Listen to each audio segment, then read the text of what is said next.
باللہ من الشیطان الرجیم بسم اللہ الرحمن الرحیم الحمدللہ رب العالمین والصلاة والسلام علی سیدنا مولانا محمد وعلی آلہ واصحابہ اجمعین۔ گزشتہ رکوع میں ہم نے پڑھا تھا کہ اللہ تعالیٰ نے یہودیوں کا ذکر کیا اور اس میں یہودیوں کا اپنے مطلب کے لیے حضور صلی اللہ علیہ وسلم کو حکم بنانا اور آپ کے پاس آنا ایک سازش کے تحت تھا۔ تو سوال یہ اٹھایا تھا کہ جب تم تورات کو مانتے ہو، تورات کو اپنی زندگی میں نافذ کیوں نہیں کرتے؟ آپ کو کیوں محتسب بناتے ہیں جبکہ آپ کو نبی مانتے ہی نہیں؟ تو پھر جب ضرورت پڑتی ہے تو آپ کے پاس آتے کیوں؟ اگر تم تورات کے اتنے ماننے والے ہیں تو پھر اسی کے مطابق عمل کرو۔ اب یہاں پر دوسرے اس کے بعد کے رکوع میں اسی بات کو آگے دہراتے ہوئے تورات اور انجیل ان دونوں کا ذکر کیا جا رہا ہے، اور ان کی جو بدعمالیاں ہیں، اپنے آپ کو تورات کا عالم بتانا، اپنے آپ کو انجیل کا عالم بتانا، لیکن اسی کے خلاف کام کرنا، ان کی اس سازش کو، ان کے اس طریقے کو بے نقاب کیا جا رہا ہے۔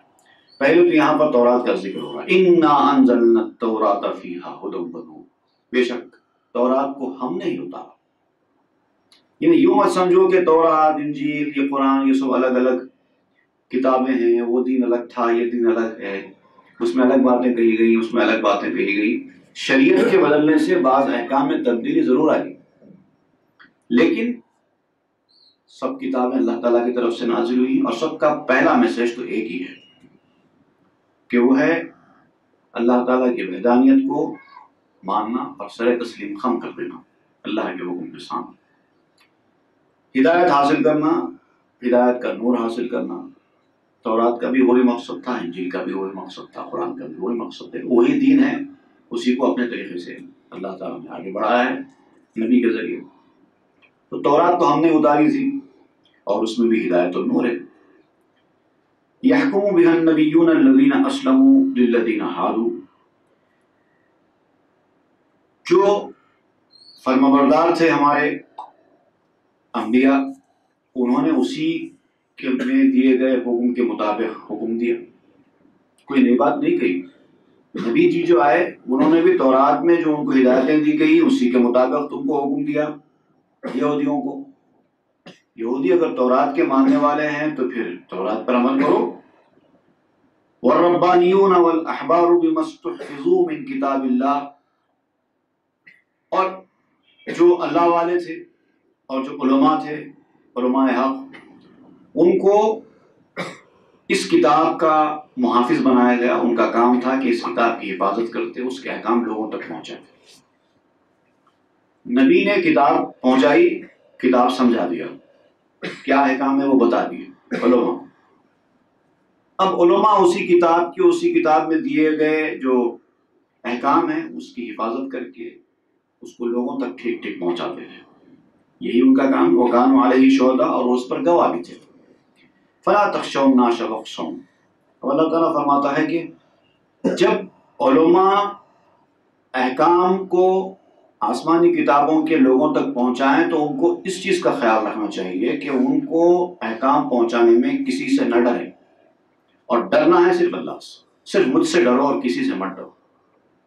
جب لوگوں سے ڈرنے کا معاملہ آ جائے گا تو پھر تم کوئی بھی حق بات بولنے میں کھل کے سامنے نہیں آ پاؤ گے۔ یہ صاحب کیا سمجھتے نہیں معلوم، وہ ناراض ہو جاتے ہیں نہیں معلوم، ان کی ناراضگی کا خوف، ان کی تلوار کا خوف، یہ چیز علماء کو زیب نہیں دیتی۔ فلا تخشوا الناس واخشونی، کسی سے مت ڈرو، مجھ سے ڈرو۔ ولا تشتروا بآیاتی ثمنا قلیلا، دنیا کے تھوڑے سے مفاد کے لیے، تھوڑی سی قیمت کے لیے میری آیتوں کو بیچا مت کرو۔ اب یہاں تو معاملہ یہ تھا یہود و نصارہ کا، انہوں نے تو آیاتوں کی آیتیں بدل ڈالی، کچھ لوگ تو کسی کے ڈر سے۔ اب ایک اللہ کا حکم ایسا آیا جو کسی بہت بڑے آدمی کے لیے نقصان دہ ہے تو لہٰذا اس کے اندر تبدیلی کرتا ہے اس کو خوش کرنے کے لیے، یا پھر کسی کا ذاتی مفاد وابستہ تھا، کسی کی لالچ اور حرص کی جو کیفیت تھی اس کی وجہ سے معلوم ہے کہ اللہ نے یہ حکم دیا ہے اور اس کا یہ مطلب ہے، لیکن اس آیت کو ہٹا دیا، دوسری آیت لگا دی وہاں پر. اس طرح کی خیانت کی، اللہ کی آیتوں کو بیچا. آج بھی جو ہے اب یہ قرآن کی آیتوں کو تبدیل کرنے کا تو معاملہ ختم ہو گیا، اس لیے کہ اللہ تعالیٰ نے تو خود حفاظت کا ذمہ لے لیا ہے. اب معاملہ یہ ہے کہ اب آیتیں تو کوئی نہیں بدل پاتا، اب کیا کرتے ہیں، مفہوموں کو بدل دیتے ہیں. اس سے مراد یہ نہیں ہے، یہ ہے، تو اپنے اپنے حساب سے مرادیں بیان کر کے یا تو کسی کو خوش کرنے کی کوشش کرتے ہیں، اپنا مفاد حاصل کرنے کی کوشش کرتے ہیں، یا پھر کسی کے ڈر سے اپنی جان بچانے کے لیے اس میں تحریف تبدیلی کر دیتے ہیں. تو یہ اللہ تعالیٰ کی آیتوں کا بیچنا. اللہ تعالیٰ فرماتا ہے کہ نہیں، تھوڑی سی قیمت کے لیے میری آیتوں کو مت بیچا کرو. یہودیوں کے علماء نے بادشاہوں اور امیروں سے ڈر کر معنوں میں الٹ پھیر کی، اس کی وجہ سے اللہ کے لطف و عنایت سے، رحم و کرم سے محروم ہو گئے. اگر مسلمانوں تم بھی اسی طرح کا اقدام کرو گے تو پھر تمہارا بھی یہی حال ہوگا. وَمَن لَّمْ يَحْكُمْ بِمَا أَنزَلَ اللَّهُ فَأُولَٰئِكَ هُمُ الْكَافِرُونَ، اور جو اللہ کے نازل کردہ حکم کے مطابق فیصلہ نہ کرے تو وہی لوگ کافر ہیں. اب یہ جو آیت ہے نا، ابھی آپ اسی رکوع میں اس آیت کو 3 بار مختلف انداز سے سنیں گے. ایک جگہ کہا گیا وَمَن لَّمْ يَحْكُمْ بِمَا أَنزَلَ اللَّهُ فَأُولَٰئِكَ هُمُ الْكَافِرُونَ، جو فیصلہ نہ کرے اس کتاب کے مطابق جسے نازل کیا گیا تو وہی لوگ کافر ہیں. اس کے آگے ایک اور آیت میں یہی بات دہرائی گئی، وَمَن لَّمْ يَحْكُمْ بِمَا أَنزَلَ اللَّهُ فَأُولَٰئِكَ هُمُ الظَّالِمُونَ، جو اس کتاب کے مطابق جو اللہ نے اتاری ہے فیصلہ نہ کرے وہی لوگ ظالم ہیں. اور آگے اسی رکوع میں ایک اور مقام پہ وَمَن لَّمْ يَحْكُمْ بِمَا أَنزَلَ اللَّهُ فَأُولَٰئِكَ هُمُ الْفَاسِقُونَ، اور جو فیصلہ نہ کریں اس کے مطابق جو اللہ نے اتارا ہے وہی لوگ فاسق ہیں. 3 خطابات دیے، ایک کافر، ایک ظالم، ایک فاسق. اب اس کی مفسرین نے مختلف توجیحات کی ہیں، یہ الفاظ بدل بدل کر کیوں بیان کیے گئے، تو اب اس کی کافی تفصیلی بحث ہے کہ حکم کس طرح سے بدلا گیا. اگر پورے کا پورا مفہوم جانتے بوجھتے اللہ تعالیٰ کا بدل دیا دنیا میں مفاد کے لیے، اپنے فائدے کے لیے، آیت ہی تبدیل کر ڈالی اور اس کا مفہوم ہی جان بوجھ کے تبدیل کر دیا تو سیدھا سیدھا کفر ہو جائے، کافر ہو جائیں گے. لیکن اگر سیدھا سیدھا مفہوم نہیں بدلا بلکہ اس کو ایک الگ ہی مفہوم پہنا دیا تو وہ ظالم ہو جائیں گے. اور اگر ایسا نہیں کیا، مجبوری میں تلوار کی نوک پر، مجبوری سمجھتے ہوئے، حقیقت میں مجبوری تھی، مجبوری میں کیا، تب بھی فاسق تو رہیں گے کیونکہ یہ کرنے کا تو نہیں ہے. اس طریقے سے اور بہت ساری تفسیریں کی گئی ہیں کہ مختلف مقامات پر یہ الفاظ بدل کے کیوں استعمال کیا گیا. بہرحال یہ بات تو پکی ہے کہ اس طرح کا کرنا اللہ تعالیٰ کو سخت ناپسند ہے. وَكَتَبْنَا عَلَيْهِمْ فِيهَا أَنَّ النَّفْسَ بِالنَّفْسِ وَالْعَيْنَ بِالْعَيْنِ وَالْأَنْفَ بِالْأَنْفِ وَالْأُذُنَ بِالْأُذُنِ وَالسِّنَّ بِالسِّنِّ وَالْجُرُوحَ قِصَاص. اب یہ جو حکم ہے کہ جان کے بدلے جان، اگر کسی نے کسی کی جان لی ہے تو اس کا بدلہ جان ہوگا، جان کے بدلے جان لی جائے. اگر کسی نے کسی کی آنکھ کو نقصان پہنچایا تو اس کے جواب میں اس کی آنکھ کو نقصان پہنچایا جائے. اگر کسی نے ناک تو پھر ناک، اگر کسی نے کان تو پھر کان، اور دانت توڑا ہے تو بھی اس کا دانت توڑا جائے. والجروح قصاص، اور زخموں کے لیے اس کے حساب سے قصاص دی جائے گی. یہ عدل و انصاف قائم کرنے کے لیے ضروری ہے. آپ تو کسی کی جان لے لیں گے اور آپ کو جو ہے چند سال جیل میں رکھ کر چھوڑ دیا جائے گا، یہ تو انصاف نہیں ہوا. آپ نے تو ایک زندگی برباد کر دی، ایک آدمی کی جان لے لی اور اس ایک آدمی کی جان کے ساتھ ساتھ کتنے لوگوں کی زندگیاں برباد ہو گئی. آپ نے تو اتنا بڑا جرم کیا اور ایسے ہی آپ کو چند سال جیل میں رکھ کر چھوڑ دیں، پھر آپ دوسرے کو مارتے پھریں. ایسے ہی ہو رہا نا. ایک آدمی کھلم کھلا کسی کا سرعام قتل کر رہا ہے، اس کو گرفتار کیا جا رہا ہے، اس کے اوپر جرم ثابت ہو رہا ہے، سب ہو رہا ہے، چند سال جیل میں رکھ کر اس کو چھوڑ دے رہے ہیں، پھر وہ باہر نکل رہا ہے، بیل لے کے آ رہا ہے، پھر دوسرے کو مار رہا ہے. اب 4 آدمی کو قتل کرے، ایک آدمی کو قتل کرے، سزا تو اتنی ہی ملے گی نا. تو یہ قرآن کہتا ہے کہ نہیں. اسلامی شریعت جہاں لاگو ہوگی وہاں پر جان کے بدلے جان. آپ نے کسی کا قتل کیا تو آپ کا بھی قتل کیا جائے گا. تو یہ انصاف، جب تک ایسا انصاف لاگو نہیں ہوگا تب تک لوگ جرم سے پیچھے نہیں ہٹیں گے. اور یہ بات خالی اسلام میں نہیں ہے، اس سے پہلے یہود کو بھی یہی حکم دیا گیا تھا. تورات میں دیکھو یہی ہے، وَكَتَبْنَا عَلَيْهِمْ فِيهَا. یہود، تورات میں یہود کے لیے ہم نے یہی لکھا تھا. اس میں بھی جا کر لکھا.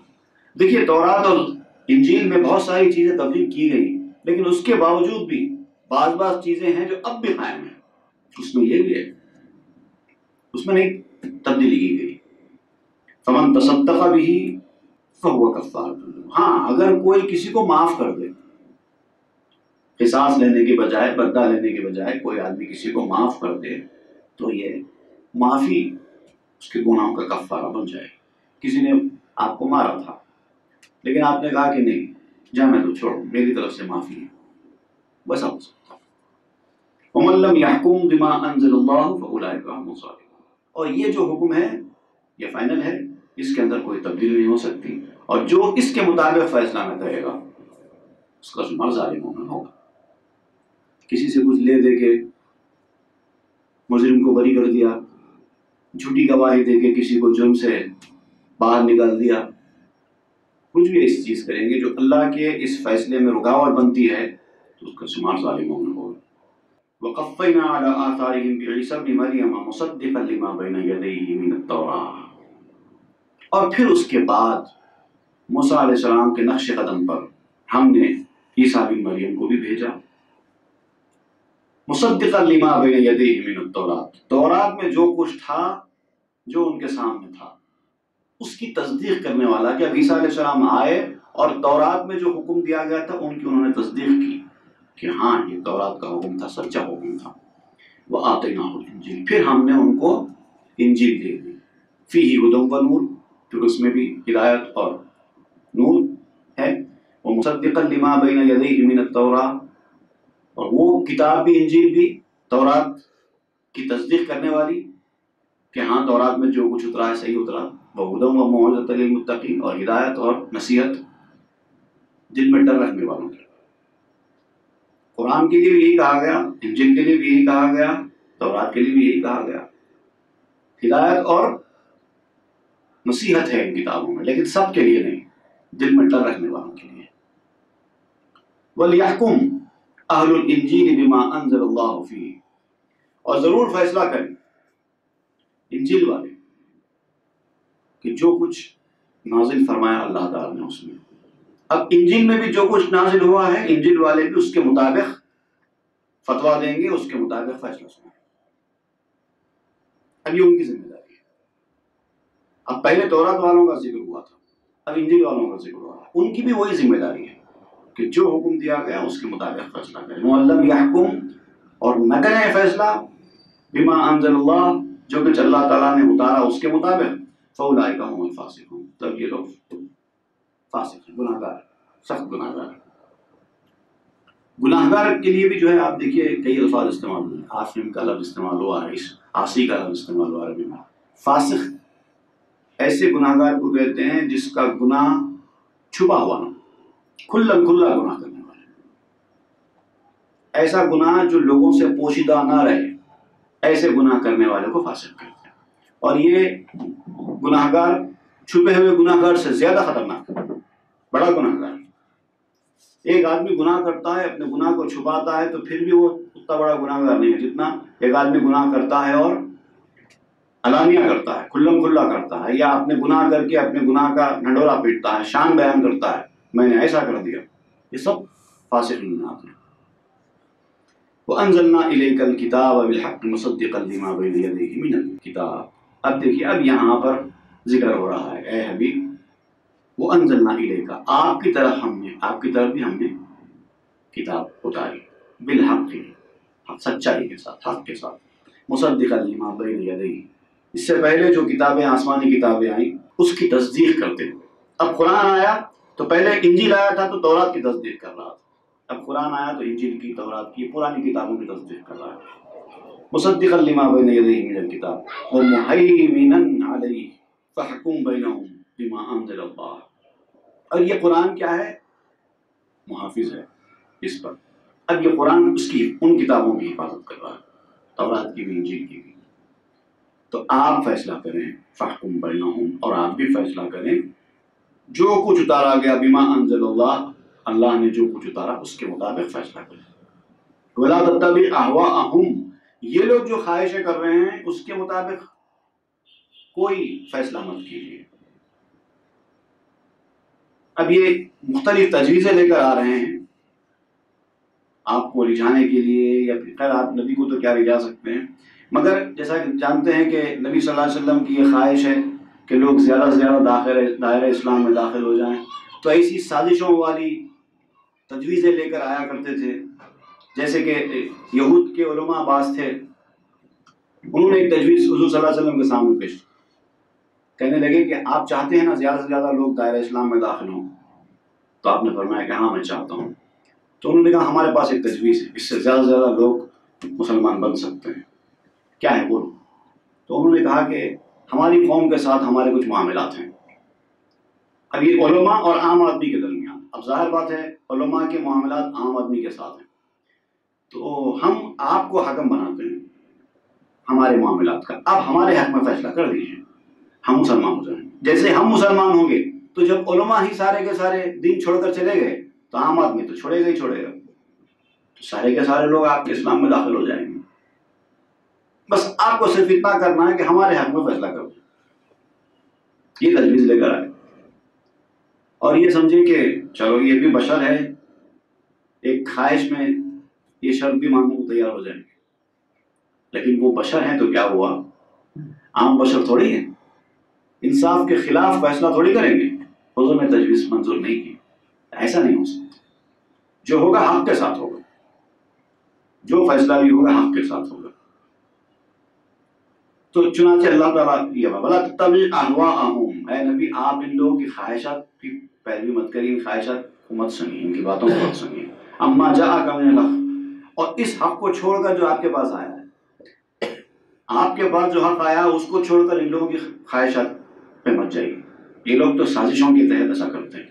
لِكُلٍّ جَعَلْنَا مِنْكُمْ شِرْعَةً وَمِنْهَاجًا، ہر ایک کے لیے ہم نے بنائی ہے اپنی شریعت. ہر نبی کے ساتھ ایک شریعت آئی اور ایک عمل کا راستہ بتایا گیا.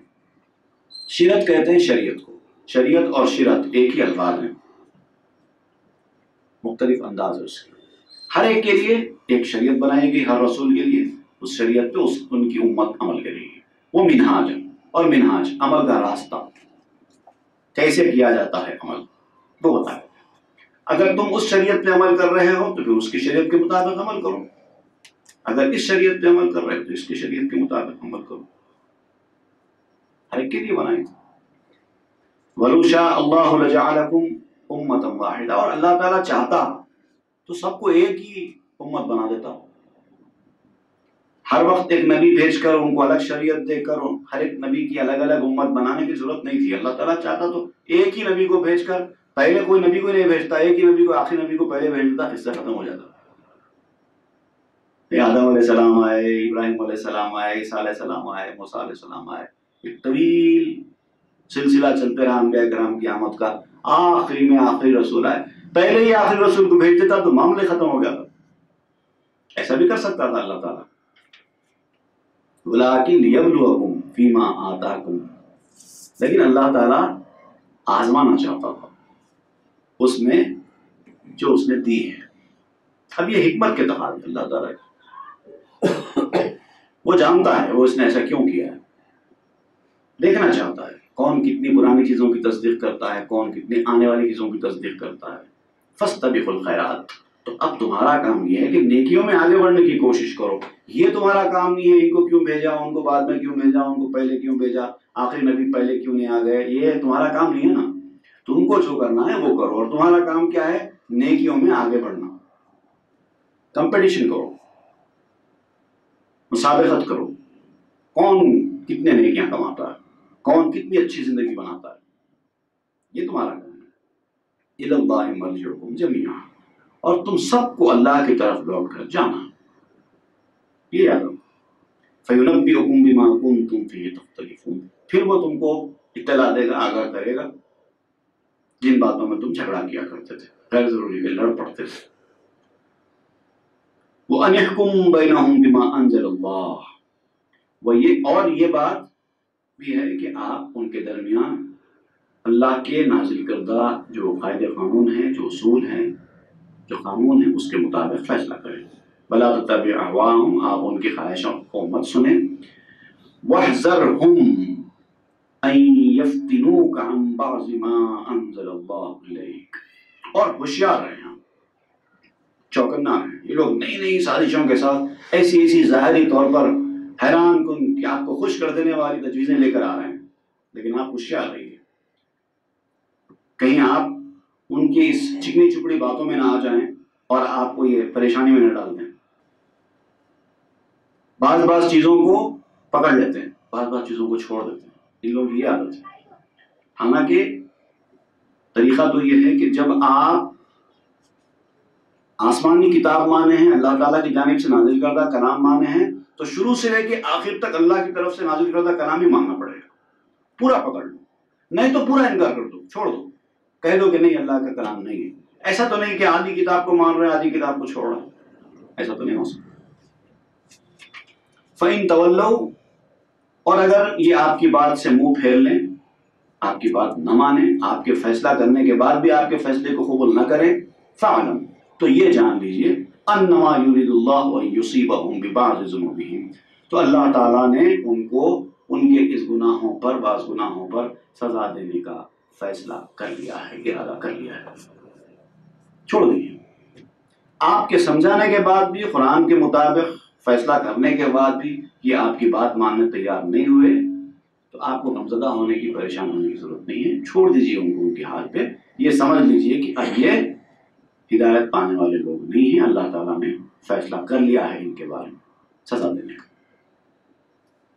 وَإِنَّ كَثِيرًا مِّنَ النَّاسِ لَفَاسِقُونَ، یہ بڑی اہم آیت کا حصہ ہے۔ وَإِنَّ كَثِيرًا مِّنَ النَّاسِ لَفَاسِقُونَ، لوگوں میں سے زیادہ لوگ، اکثریت نافرمان لوگوں کی ہے۔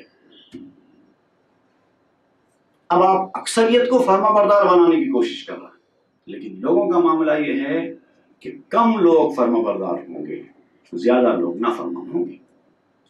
لوگوں میں سے بہت سارے لوگ نافرمان۔ افحکم الجاہلیت یبغون، کیا یہ لوگ زمانے جاہلیت کی طرح کا فیصلہ چاہتے ہیں؟ زمانے جاہلیت کس کو کہتے ہیں معلوم آپ؟ جاہلیت تو پھر ہم، جو آدمی جاہل ہوتا ہے، پڑھا لکھا نہیں ہوتا، اس کو جاہلیت کہیں گے، لیکن یہاں جاہلیت سے مراد اس نظام کو کہتے ہیں، زندگی کے اس نظام کو یا اس دور کو کہتے ہیں جہاں دنیا میں قانون سازی بندے کے ہاتھ میں تھی، اللہ کے ہاتھ میں نہیں تھی۔ مطلب اللہ تعالیٰ نے ایسے احکام نازل نہیں کیے تھے کہ کب کیا کرنا چاہیے، زندگی کیسے گزارنا چاہیے، مجرم کی کیا سزا ہونی چاہیے، یہ سب کچھ نازل نہیں ہوا تھا، اور لوگ اپنے ذہن کے مطابق اپنا قانون خود بناتے تھے۔ پہلے ایک قانون بنتا، پھر اس میں امینڈمنٹ بل آتی، دوسرا قانون بنتا۔ انسان اپنے ذہن کے مطابق، اپنی مرضی کے مطابق دنیا کا قانون بنا رہا ہے، اس کو کہتے ہیں ایام جاہلیت۔ قرآن آنے کے بعد، رسول آنے کے بعد، دین اتر جانے کے بعد اب یہ انسان کا بنایا ہوا قانون نہیں چلے گا، اللہ رسول کا قانون نہیں چلے گا۔ تو یہ ایام جاہلیت میں جس طرح مرضی کے حساب سے قانون میں تبدیلیاں کر لیتے ہیں، ویسا چاہتے ہیں، یہ چاہتے ہیں۔ وَمَنْ أَحْسَنُ مِنَ اللَّهِ حُكْمًا لِقَوْمٍ يُوقِنُونَ، اور اللہ تعالیٰ سے بہتر کسی کا حکم نہیں ہو سکتا ان کے نزدیک جو قوم یقین رکھتی ہے، جو اس بات کا یقین رکھتی ہے کہ اللہ کا قانون ہی سب سے بہتر قانون ہے۔ ان کو یہ معلوم ہے اور جانتے ہیں کہ بندوں کا قانون اللہ کے قانون سے بہتر نہیں ہو سکتا۔ بھلے ہم کو سمجھ میں نہ آ رہا، بعض چیزیں ہمارے عقل میں نہیں آ رہی ہیں، لیکن قانون تو بہرحال اللہ کا ہی بہتر ہوگا۔ تو لہذا جب اللہ کے قانون کو آپ نے بہتر ہونے کے یقین کے ساتھ اختیار کر لیا، تو اس میں پھر کسی طریقے کی تبدیلی یا اس میں الٹ پھیر کی کوئی گنجائش نہیں ہو سکتی۔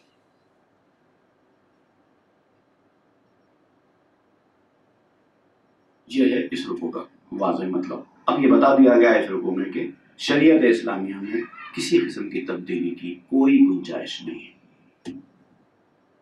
صدق اللہ العظیم و صدق رسول اللہ ونحن علی ذلک من الشاهدین.